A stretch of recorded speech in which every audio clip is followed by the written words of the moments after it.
welcome to another episode of the Crossroads podcast. My name is Bogdan Pavel and I'm the host of the podcast. Very nice to have you with us again for another episode today. And what a pleasure to have here with me Simone for this episode. Hi Simone, how are you? Ciao, I'm fine, thank you. Ciao Bogdan, it's a pleasure to be here with you and I all. Great. Great to see you again as well. With Simone, we've shared 1 year of master studies a few years back, and it's nice to keep in touch and also hear today about your Crossroads. Simone, would you like to briefly introduce yourself? Yes, I know you since the College of Europe, as you said, and it was hard to me. So I'm happy we succeed together and we passed the year. We met there in Warsaw, in Poland, and after I continued the European project that I have in mind. So I went to Brussels for some months, and then I came back to my country, my city, that is Turin, is a city in the north of Italy, and I started working here in a consultancy, and then today I am a councillor of the municipality. So I'm a politician. So I start working behind a parliamentarian, and now I am a local politician. So this is my short bio after the time we spent together. Thank you so much, Simone, and congratulations, I would say, on the different steps of your career, which I'm following very happily. I'm very curious to hear about what Crossroad you decided to discuss today. Yes, your task it's not easy. So you ask us to choose one. So my choice today, I think, is when I decide to take a break in my work career. So I asked to the company to take 1 year of leave, and I decided to do it because I started being engaged with an association here in my city, and together with the people, with the member of this association, I started the project to be a candidate in the electoral campaign for the local council. So this is, I think, the crossroads that was most difficult in recent years in my life, mainly for 2 reasons. The first one is because when you finish a university path, you want to have a career. So you start a new job, and my job was in a company, an American company, so where you can have a career, and I decided to stop it. So I decided to take a break, and this was the first difficult choice I've made.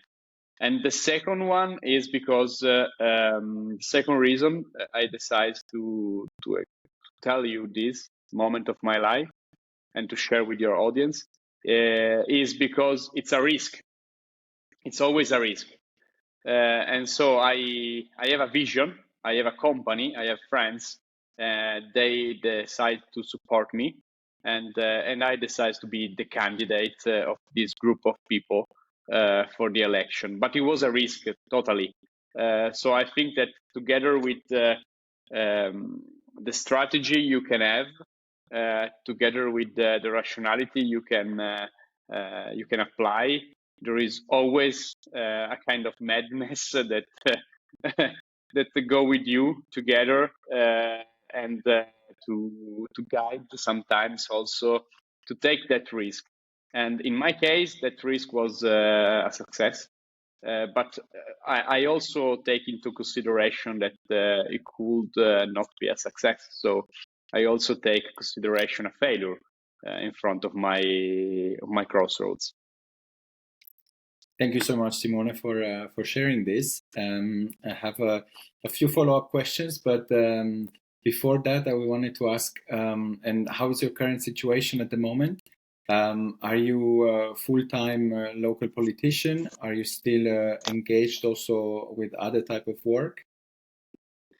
The second one, this is mainly because of political situation, and I will explain it.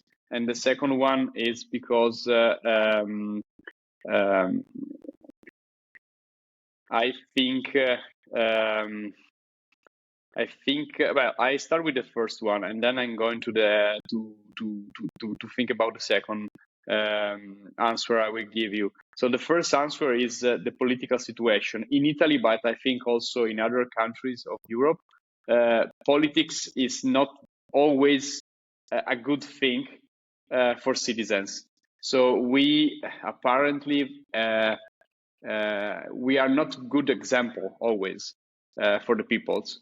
And maybe because we had bad politicians in the past or today also.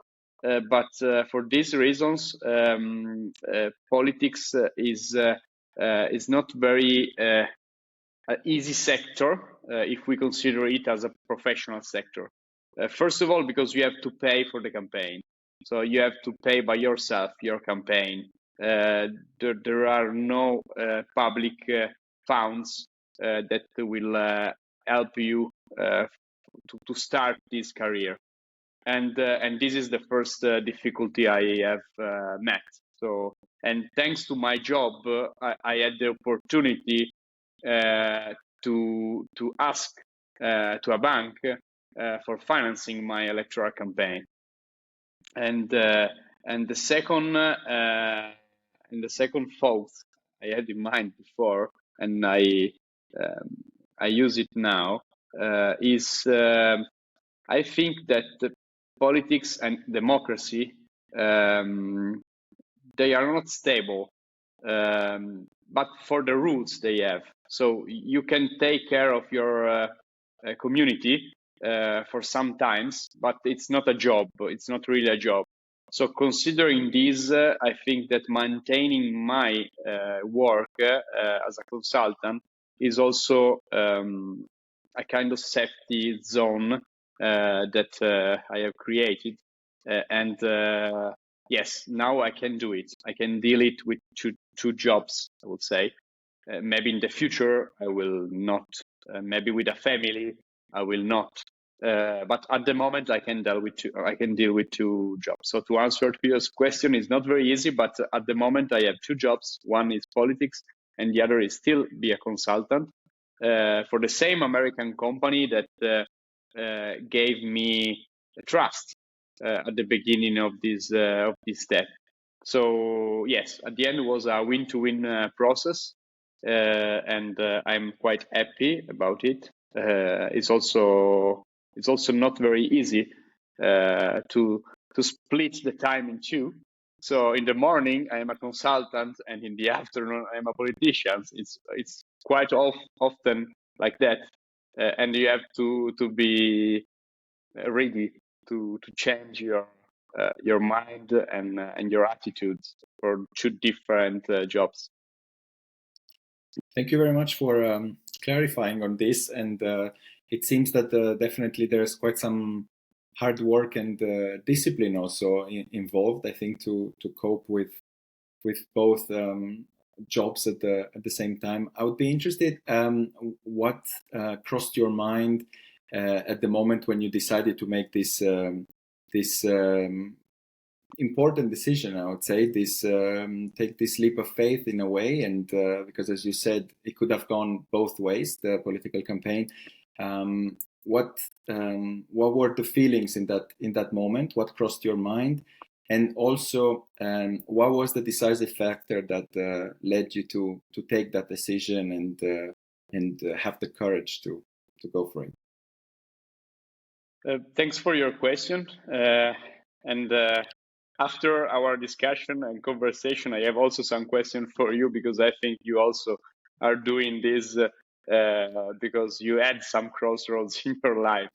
But to answer, I think that people around me are very important. I mean, parents, always. I mean, girlfriend. I mean, friends. I mean, also people involved in both the work, the actual work, so the working environment, but also in the politics, in my case. So the people that were interested in being engaged in politics, because I had fear. So first of all, I think that the first sensation is an emotion is fear. The second one is be engaged in a flow. There is a very I love this book. It's called Flow, and it's explained that when you are involved in something that you really love, you are happy because you are involved in it. And is for a pianist, is like playing piano. And for me was doing what I supposed to do since the start of my university path, because I study political sciences. So I would like to become a politician somehow.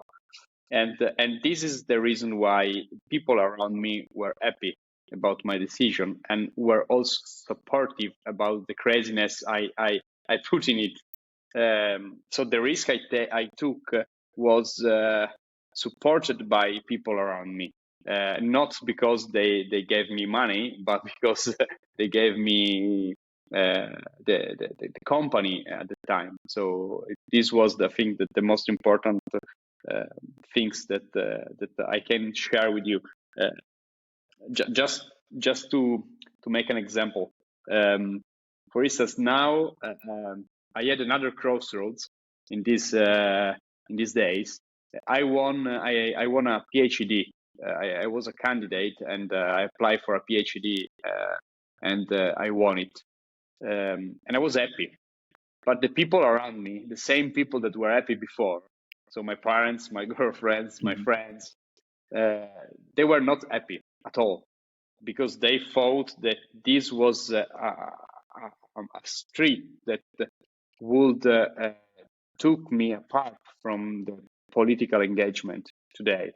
So it was something that took me a lot of energy and broke me away from my mission, from my project. And at the end, I decided not to do it. So, and I'm not happy. I can say that I'm not happy today because I decided not to do it. But at the same times, I think that this example enforce what I told you before. So the people around you, I think they can help to make the right decision in your life. That's very interesting. This parallel that you made, in which the same people, in a way, guided you or gave you the also a hint of what was important for them, and it seems that you aligned with their opinion. So I think probably it's because you are very much on the same page, or maybe not. You can also add further. I'm not. I'm so not. It But seems that in any case you are not, but they had an important influence, I guess. They yes. Yeah. So Yes. I was wondering, in this case, why do you think this happened? So in one case, before hearing the second crossroad, I was going to say, I think this just shows how maybe you could base your decision on the support, on having the trust that if it didn't go well, at least you tried your best, and this was definitely felt by you through all the support of your girlfriend, parents, and so on. But in this case, it seems that you are less aligned. So what was it, you think, in this case that that guided your decision making? Well, I think that when you have to take a risk, when you have to consider, like the positive aspect and negative aspect. I remember they always told me to make a list. I think this is quite often happen to all of us. So a list of positive aspect and negative aspect, and try to help you in the decision. And in this case, it was an effort. So to study again, it is an effort. And of course you can do it. And but you have to take into consideration that you are not going to have a career, success in the career, but you are taking a break. You are taking a break. You are not going to make money. You are not becoming a CEO of a company. There is no promotion there. Mm-hmm. So you are doing it for yourself.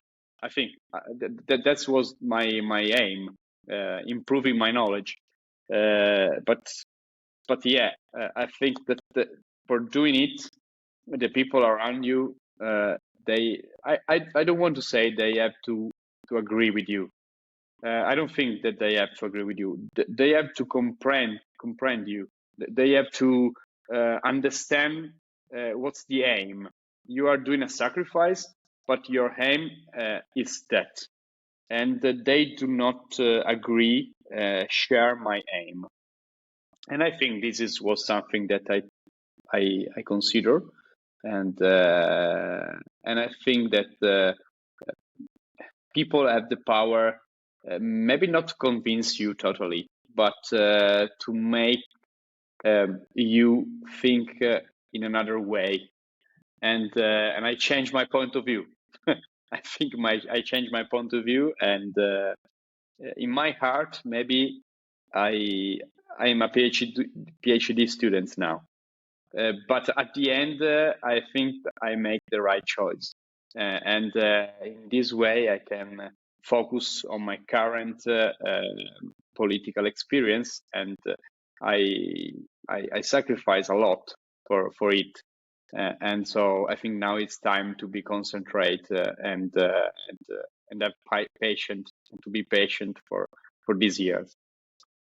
Do you consider politics as a calling for you? Yes, I consider that this is it's my flow. So when I'm writing a document, when I try to defend or argue for a citizens or for an association, their point of view, when I'm sharing their point of view, I think that I have no time constraints. I don't know which time is it. Mm-hmm. I'm totally involved in it, so I'm happy. And I think that, yes, this is something that I really want to continue to do. And it's not easy, and there will be other crossroads in front of me. But well, we will face it. And maybe we will have another meeting in some years and we can compare the previous one and the recent one. I certainly hope so, and also thanks a lot for mentioning the flow concept. I think it's a really interesting one, and if I'm not wrong, there's also a very nice TED talk about it for those that would like to check it out. I wanted to ask you, have you ever felt it before, or was it a new thing for you? You said in your university years this politics passion started. Was that the first time you felt it, and how did you know back then that this was your flow? Well, I felt it in my involvement in a young association in the university period. I've been a member of an association, and I was really engaged in doing activism for free during the university, and I like it, and I start understanding the concept of representing someone else that has nothing to do with the power to spend money, public funds, the power of deciding other lives. It's just represent ideas, and I like it. I really like it. And when I had to quit from that association, I really felt alone without this representation feeling. I had a very difficult moments. I spent some time with psychologists. I really need to refocus again to understand why I felt so alone after that, and this was the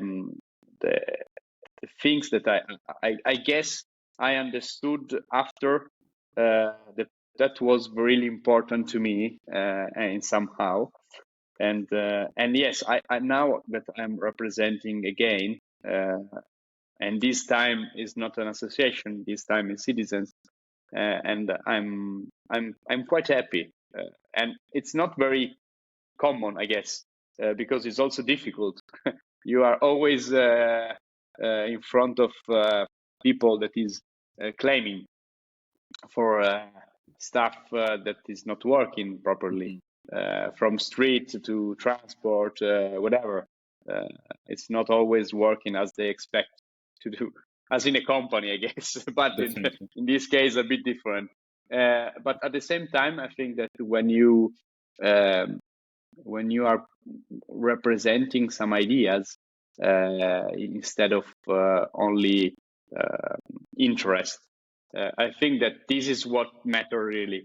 So to me, what matters is that I have ideas, and I still maintain these ideas, and I'm trying to find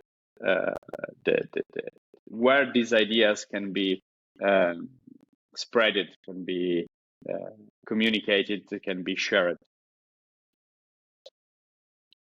Thank you very much, Simone. I have to say, first of all, that I would like to say that I'm proud of you. Thank you. First of all, I'm proud of you too, as well. First of all, for sharing all these details, which I think it takes courage to look backwards at and admit that you had a moment of in which things were less good, and then you had to check in with yourself and had a reflection and ask for the help that you needed. And I'm happy that you got to a place in which you could experience growth. And I think with this, it came also the confirmation of your flow and everything that you mentioned before. I would like to ask, in your opinion, what was the best lesson that you learned in this journey? I think that the best one is the beautiness, but the beauty. The beauty of sharing your path with someone else. That is also quite difficult. I think in the jobs experience we had, but also in politics. I think that as politics, there are other kind of fields that are very difficult. I made the moda sector, for instance, or actors and actors. I think that politics is difficult because people are always in fight between each others. But at the same time, if you want to compete, if you want to that your ideas will win against the others or will spread and share with the others, I think you cannot be alone. So the first lesson I think I learned was that I wanted to be someone, and in this way I try to be the first one always. And in this path, I had a lot of obstacles because of other people's experiences, and this is, I think, was a good lesson. So now I'm trying to be at the same time focus on myself, but also trying to share what are my steps, what are my next steps together with other people that I have around me, from the employees to the colleagues. It's not very easy. It's not an easy job, but I think it's a good point for start a negotiation, a debate, and if you do it, I think half of the negotiation, half of the debate is yours. So this is something that I think I learned from my mistakes, because at the end I make mistakes, as always. We do we make mistakes, and the failure that I faced when I was young, I think was mostly due to the desire that I had to succeed. Yeah. So I think that sharing is a good. It's not always it's not always easy, but it's a good point. Sharing is half of the negotiation, I guess. I would definitely agree, and it's not always also the fastest way, but as I like as I heard a quote that I really like and stood with me, with people, fast is slow and slow is fast. So you have to sometimes just go the slow way and share and find a negotiation, a common point to bring these causes forward. And I like this very much because it's also in line with the concept of the podcast, which really focuses on creating more awareness. I think also of how much in our lives we do share and we do grow thanks to lessons learned also from others. And I think this is always important to keep in mind and remember, especially in difficult moments when we have to face a decision. I would like to really thank you for your time today, and given your role, which is quite unique. I think you have quite a unique experience. I would like to ask, part of the podcast would also like to focus on global crossroads, so to say. So topics that beyond us, beyond the personal, are important for the planet. Given, I think, your role, also your social role, I would say, as you mentioned, as reference point to citizens. What is a global crossroad that you particularly care, perhaps during your mandate at the local level, but also beyond that at the Italian, European, global level? Environment, and it's sort of say Turin is the first city in Italy, and I would say in the first position in Europe for pollution. And yes, we had this issue, and it's quite difficult for us because the majority of the people, so the demography, is old. We have a lot of elderly people, and it's difficult to ask them to go bye-bye. I make it simple, but it's how it is. So we face an issue, and we do not have all the instruments to fight against it.